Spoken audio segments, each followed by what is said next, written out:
देखना नहीं करेगा।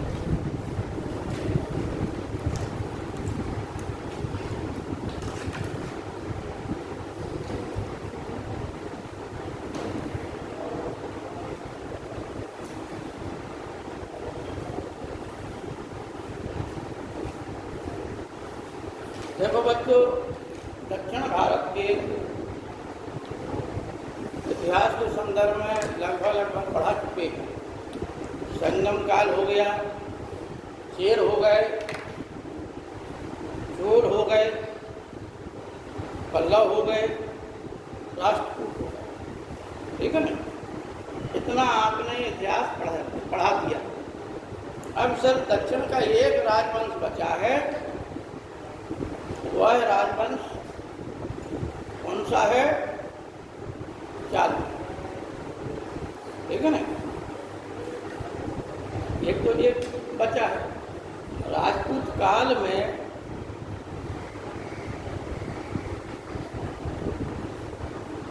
अभी जो है गढ़वाल वंश पढ़ा दिए थे, नहीं पढ़ा, तो गढ़वाल वंश रह गया। ठीक है ना?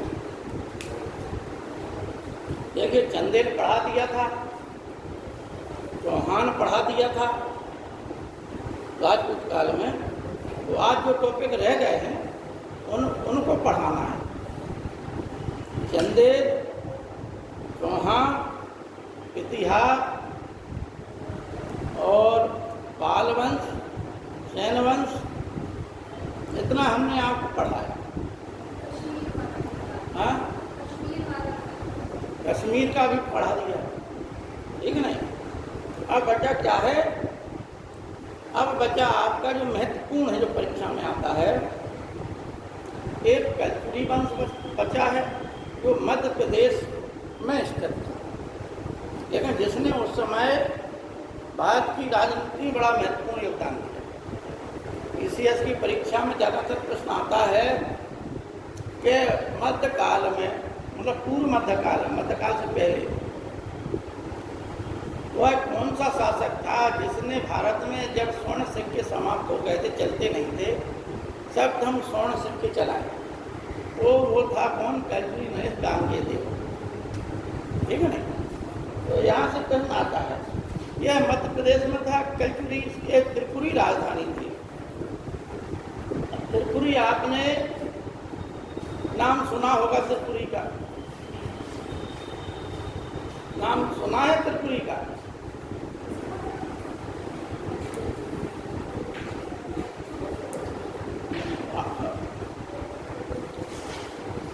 त्रिपुरी का नाम नहीं सुना?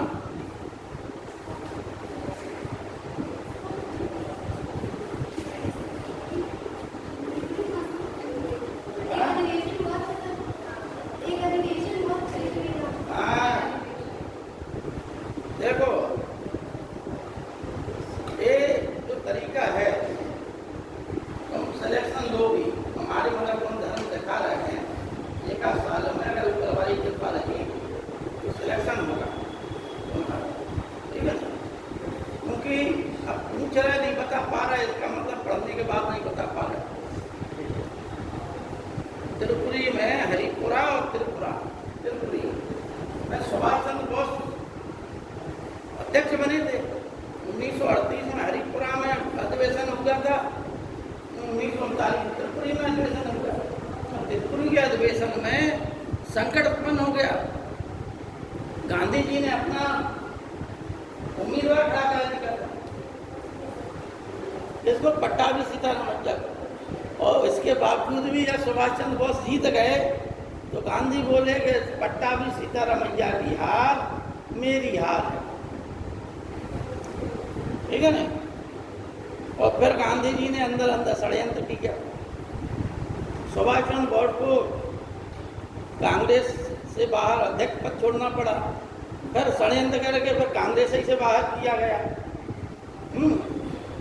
फिर ये स्थितियां हुई कि वो उसे देश छोड़ के ही भागना पड़ा, घर के अंदर नजरबंद कर दिया। कहाँ एक इतना बड़ा विद्वान आदमी जिसने ताल ठोक के अपने पिताजी से कहा था कि पिताजी, हम जो है ICS की परीक्षा में आप कह रहे हो तो हम पास होके दिखाएंगे। ठीक है ना? चौथा स्थान आया था उसका। बताइए आज की संतानों में कौन ऐसी संतान है जो अपने पिता से कह सकती हैं कि हाँ हम IAS की परीक्षा पास कर लेंगे? सब कह लेंगे, लेकिन करके नहीं बताएंगे। कहेंगे सब, है नहीं भाई? आज की संतान कहेंगी सब, लेकिन करके नहीं दिखा पाएंगी। तो सुभाष चंद्र बोस में क्या था कि करके दिखाया। भाई हम लोग हैं पूरा में सब आज के समय में ज़्यादा बड़ी बड़ी बातें फेंकते हैं, है नहीं? एक है ना, तो एक बार संजय गांधी ने कहा था कि बातें कम काम ज़्यादा। तो कार्य यदि व्यक्ति का सामने दिख जाए तो वो सही हो जाता है। त्रिपुरी इन्हीं लोगों की राजधानी थी, जबलपुर जिले के, जबलपुर के आसपास, ठीक है नहीं? तो यानी जबलपुर क्या है कि दक्षिण और उत्तर दोनों के मध्य में पड़ता है।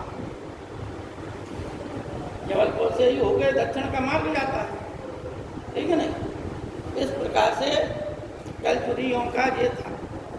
अब उनका पूरा इतिहास क्या था अब आप लोगों को लिखा।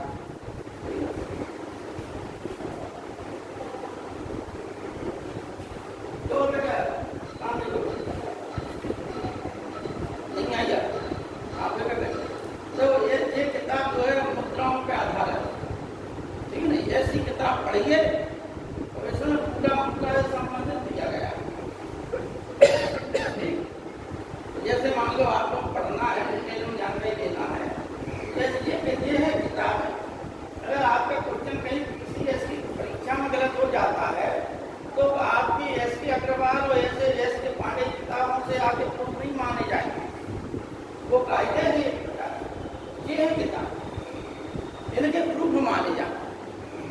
जैसे केसी श्रीवास्तव क्या है किताब, जबकि घटना चक्र परीक्षा मंथन कुंभीय वाणी परीक्षा वाणी SK पांडे की गाइड है। इन गाइडों के जो है ऑथेंटिक स्रोत नहीं है। राइटर है डॉक्टर वासुदेव उपाध्याय।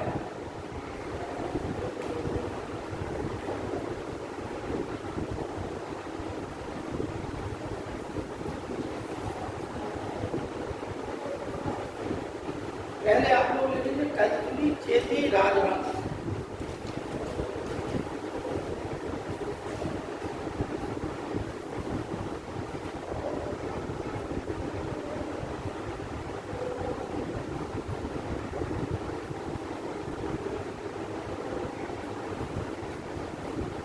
पहले लिख लीजिए, फिर हम चर्चा कर लेंगे इस संबंध में, ठीक है ना?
पहले इतना आप लोग समझ लें कि लिख रहे हैं, पूरा लिख रहे हैं।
लिया। कहीं वो चीज ऐसी है जो नहीं आई हो लिखने में। देखिए यहाँ पर लिखा है कि संस्थापक इस वंश का वाम राजदेव था। लेकिन वास्तविक संस्थापक जैसे चोल वंश का संस्थापक करिकाल को माना जाता है, लेकिन वास्तविक संस्थापक कौन था? विजयालय। ठीक है ना? ठीक इसी प्रकार से हर वंश का एक वास्तविक संस्थापक होता है। जैसे जैन धर्म के 24 तीर्थंकर हुए, उनमें से जैन धर्म के संस्थापक तो थे कौन? ऋषभदेव। लेकिन वास्तविक संस्थापक कौन थे? महावीर स्वामी। ठीक इसी प्रकार से इस वंश का वास्तविक संस्थापक कौन था? वो कल प्रथम। ठीक, अब देखिए इनकी राजधानी त्रिपुरी को माना गया है, जिसे दाहल या दाहल मंडल भी कहा जाता है। इन लोगों के बारे में कहा जाता है कि ये लोग साहित्य में इन लोगों को क्षत्रिय कीर्तिवीरार्जुन के वंशज होने का दावा किया। अब प्रश्न ये है कि भाई ये कीर्तिवीरार्जुन कौन था? वो ये हाय वंश क्या है? ठीक नहीं, हमारे ख्याल से एक आध व्यक्ति को छोड़ के यहाँ कोई ये बात नहीं जानता है नहीं? हमने बताया कि भारत में जो शुरुआत हुई राजाओं की, वंशों की शुरुआत, वो हुई मनु वैवस्वत से। ठीक है ना? सातवें मनु वैवस्वत से ये हमारी पृथ्वी चल रही है इस समय। अब उन मनु के 8 लड़के थे। पहले लड़के का नाम था इक्ष्वाकु। तो इक्ष्वाकु से जो वंश चला उस वंश का नाम था सूर्यवंश या इक्ष्वाकु वंश। इस वंश में अनेक राजा, एक से प्रतापी राजा हुए और एक से बड़े बड़े आदर्श स्थापित किए। ठीक है ना? एक से बड़े बड़े आदर्श स्थापित किए। इसलिए इस वंश को रघुकुल वंश और इस इक्ष्वाकु वंश की 65वीं पीढ़ी में भगवान राम हुए। ये वो वंश है। और नियम क्या होता है कि जो शास्त्रों के हिसाब से कि जो राजा का ज्येष्ठ पुत्र हो, राजा कितने भी पुत्र हों, लेकिन जो ज्येष्ठ पुत्र होगा, गद्दी जो मुख्य गद्दी है, राजधानी गद्दी, उसी को मिलेगी। बकाया आसपास के प्रांतों को और राजकुमारों को दे दिया जाता था। तो वहाँ भी वो लोग अपने अपने कुछ योग होते थे, वो अपने अपने स्वतंत्र राज्य स्थापित कर देते थे। इसी प्रकार से राजा मनु राजा वैवस्वत मनु राजा के एक पुत्री थी जिसका नाम था इला। इला का विवाह जो है झूसी इलाहाबाद के पास हुआ था। राजा पुरु थे शायद, उनके साथ हुआ। ठीक है ना? यह जो है चंद्रवंश यहाँ से स्थापित हुआ। इसी चंद्रवंश में एक राजा ययाति हुए। उन राजा ययाति के अनेक पुत्र थे। उनमें पुरु, यदु, तुर्वसु ये आदि थे। उन्हीं में से एक का पुत्र यदु। उस यदु कुल की भी अनेक शाखाएं थी, जिन्हें भगवान कृष्ण को भी मान लिया गया उसी में से, यदुओं में से। ठीक है नहीं? अनेक भागों बढ़ जाते थे भाई, संतान ज्यादा होती थी सब। अब इसी यदु शाखा में से, चंद्रवंश की शाखा में से एक वंश हुआ, कौन सा?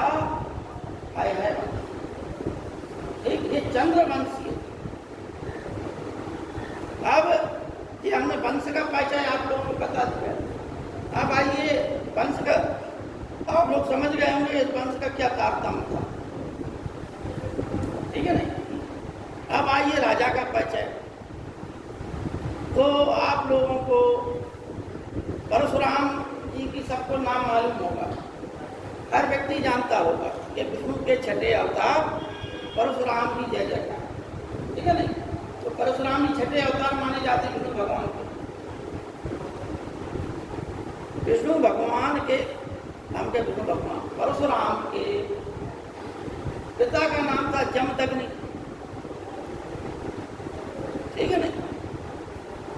जमदग्नि की शत्रुता किससे थी? कीतवीराज। एक समय था जब इन्हीं के राज्य में इनके पिताजी और पिताजी के भी पिताजी दादाजी वहाँ पर अपना आश्रम बना के नर्मदा नदी के किनारे रहते थे।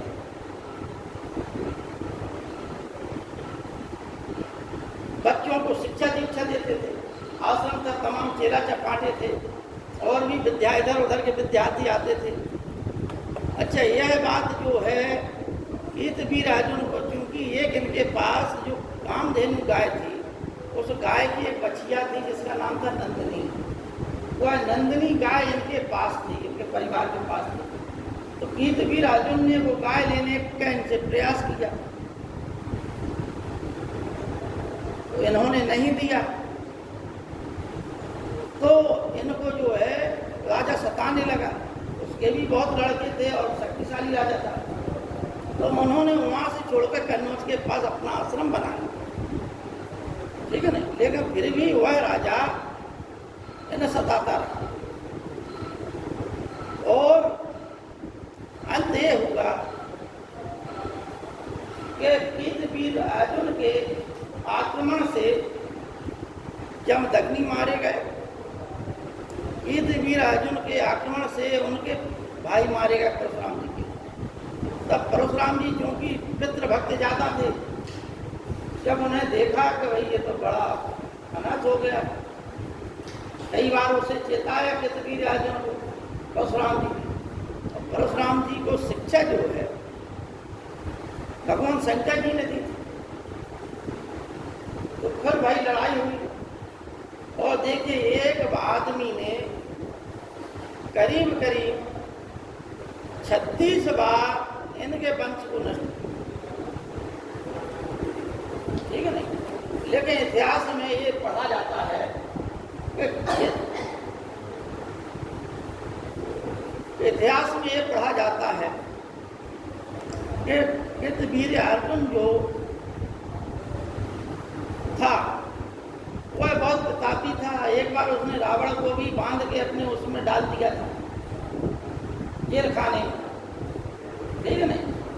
इतना शक्तिशाली था वो, इतना शक्तिशाली था, रावण को भी उसने बांध के डाल दिया था।